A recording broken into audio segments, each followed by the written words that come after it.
को नमस्ते, प्रणाम, सलाम, जोहार, जय हिंद। विद्यार्थियों, हम कैसे बोलते हैं? आप लोगों को लगता है कि हम बोल लेते हैं, ऐसा नहीं है। बोलने के लिए ईश्वर ने भी एक मैकेनिज्म, एक यंत्र बनाया है। अगर उस यंत्र में कोई खराबी आती है, बोलने में हम लड़खड़ाने लगते हैं। पूर्णतः खराबी आती है, हमारी बोली ही बंद हो जाती है। ऐसा नहीं है कि हम एकाएक बोल रहे हैं, उसके लिए भी हमारा एक मैकेनिज्म है, यंत्र है। और वह यंत्र कौन है, इसके बारे में आज हम आपको बताएंगे। तो सबसे पहला यंत्र है बोलने का, और वह है श्वसन व्यवस्था। Exhale and inhale. जब तक श्वसन, जब तक एक्सहेल और इनहेल नहीं होगा, तब तक हम सही ढंग से बोल नहीं पाएंगे। हमारी पूर्णतः रुक जाएगी, हम बेकार हो जाएंगे। यानी सांस लेते समय हम क्या ग्रहण करते हैं? Very good. और निकालते क्या है? Very good. बहुत जानकारी है, टीचर बनने के लायक तो गुण है। तो इसमें स्पाइनस एवं एस्पाइनस की प्रक्रिया कहा जाता है, जो हम निकालते और लेते हैं। जी, इनहेल एंड एक्सहेल। इसमें हमारा फेफड़ा फैलता और सिकुड़ता है, यानी अप्रोप्रिएट एक्सरसाइज बनते रहता है। दूसरा है ध्वनि उत्पादक। देख रहे हैं, ध्वनि उत्पादक। ध्वनि उत्पादन के लिए जो है फेफड़े से आने वाली हवा वोकल कॉर्ड, यहाँ एक वोकल कॉर्ड है, इसमें कंपन होता है, जिससे आवाज नहीं बचा लोग ना, ये वोकल कॉर्ड है। क्या है? जहां से हमारी आवाज हलचल होकर के निकलती है, जिसके अंदर से आवाज कहां से निकलती है, अर्थात फेफड़े से आने वाली हवा को आवाज में बदलने की प्रक्रिया को हम ध्वनि कहते हैं। क्लियर? देखिए, फिर से समझिए।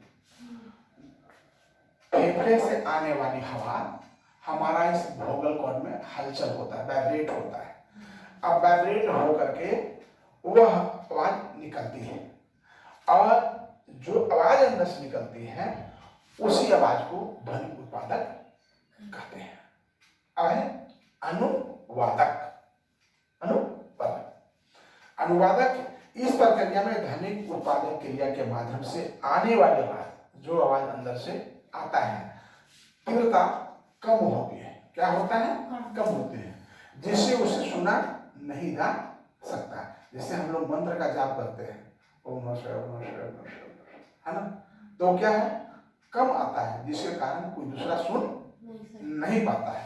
इस प्रक्रिया के अंतर्गत आवाज की तीव्रता में बदलाव होता है, और आवाज के तनाव एवं गुण परिवर्तन के कारण क्रिया अनुवाद के माध्यम से संबंध होती है। अनुवादक क्रिया को सफल करने वाली निम्नलिखित 3 महत्वपूर्ण अंग की आवश्यकता होती है। उसमें मुख गुहा, मुख, ठीक है, नासिका, नाक, और वायु, हवा। ये क्या होता है कि हम जितना अंदर से आवाज को लेंगे, किसी चीज का अनुवाद करना है, तो कुछ हमारी नाक से, कुछ हमारे मुंह से निकल जाती है हवा, लेकिन हमको उसी फोनेशन के आधार पर हवा को निकालना है, ताकि हम ढंग से अपनी आवाज दूसरे को दे सकें। अब है, उसके बाद क्या है? उच्चारण। देखिए, ये भी एक यंत्र है, औलाद यंत्र, श्वसन व्यवस्था यंत्र, ध्वनि उत्पादक यंत्र, अनुपादक यंत्र, उच्चारण यंत्र। ठीक है। फिर उच्चारण। उच्चारण क्या है? इसमें 2 प्रकार होता है, एक सक्रिय और निष्क्रिय। जब प्रक्रिया में ध्वनि उत्पादक का अनुवाद प्रक्रिया आने वाली आवाज अक्षरों के रूप में बदलता है, तो इसे हम क्या कहते हैं? सक्रिय। और एक निष्क्रिय। सक्रिय वह है अंग को विशेषकर अक्षर उच्चारण में सक्रिय भूमिका निभाते हैं, जैसे ओष्ठ, ओठ, ओठ है, जीभ, करीब करीब शब्द बोलने में उपयोग होता है। निष्क्रिय आवाज वह है जो कठोर होते हैं, जो दांत और तालू से बोले जाते हैं। अब है कंट्रोल यंत्र, यानी नियंत्रण यंत्र। तो नियंत्रण यंत्र क्या है? जो नियंत्रण करता है। तो नियंत्रण करने यंत्र क्या है? नियंत्रण करने हमें हमारा 3 चीज है। पहला CNS, ठीक है, पहला क्या है? CNS। और दूसरा है PNS। PN सब याद करते रहना है, एक नंबर पक्का है, याद है ना? Very good.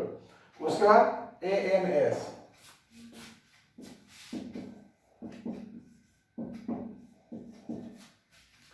ठीक है, एक कंट्रोल यंत्र है, इसी से कंट्रोल होता है।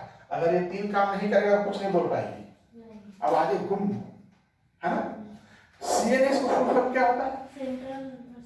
बाग एटीट्यूड में sedative, central nervous system, Hindi में बोलते हैं केंद्रीय तंत्रिक तंत्र। तो ये हमारा कंट्रोल करता है हमारा हर डिवाइस को। और दूसरा जो है PNS, पेरिफेरल नर्वस सिस्टम, ये भी हमारा कंट्रोल करता है सही आवाज को। और तीसरा है ऑटोनोमस नर्वस सिस्टम, जो ऑटोमेटिक काम करते रहता है, जैसे आई पॉकिंग ऑटोमेटिक। तो ये 3 को याद रखना, ये 3 में से कोई एक तो आएगा, एक नंबर पक्का है ना? CNS, PNS और वेरी गुड। देखिए मस्तिष्क का कुछ कार्य है वाणी उत्पादन करने तथा भाषा विभिन्न अवयवों को समझने के लिए।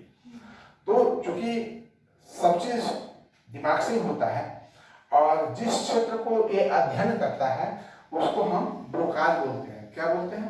क्वेश्चन आ जाएगा कि ब्रोकाज को लिखे तो क्या लिखेगा? ये तीनों लिख दीजिएगा, ठीक है। और इसीलिए उस एरिया को ब्रोकाज एरिया कहते हैं। कौन सा एरिया बोलते हैं? ब्रोकाज एरिया, जहां हमारा सब उच्चारण का मेन मालिक है। और इसका मालिक 1 2 3 4 होता है, लॉब 4 लॉब होते हैं। तो ये 4 लॉब में हमारा टेम्पोरल लॉब जो है, टेम्पोरल टेबल जो है, उसमें हमारा ये रहता है आवाज, साउंड का, ठीक है। और सुने होंगे कि कभी कभी ऐसा होता है कि किसी के गिर जाने से आवाज बंद हो जाती है, या कुछ एक बार पटाखा छूटने से गुम हो जाता है, तो नस दब जाता है। हाँ, तो उस समय जो आवाज बंद हो जाती है या सुनने की क्षमता बंद हो जाती है, उसे क्या कहते हैं? हम कई बार पढ़ाए बेटी, हेयरिंग लॉस। हाँ, उसको क्या बोलते हैं? अफेजिया। अरे वाह, वेरी गुड। यही तो याद रखना है भाई, जो पढ़ेगा वो बताएगा, जो पढ़ेगा नहीं क्या बताएगा। तो देखिए आज का वीडियो हमारा यहीं तक है। अब फिर कल हम बताएंगे साउंड के बारे में, कितने प्रकार के साउंड हैं इसके बारे में बताएंगे, तो आप समझ पाओगे एसटी के बारे में। तब तक के लिए जय हिंद।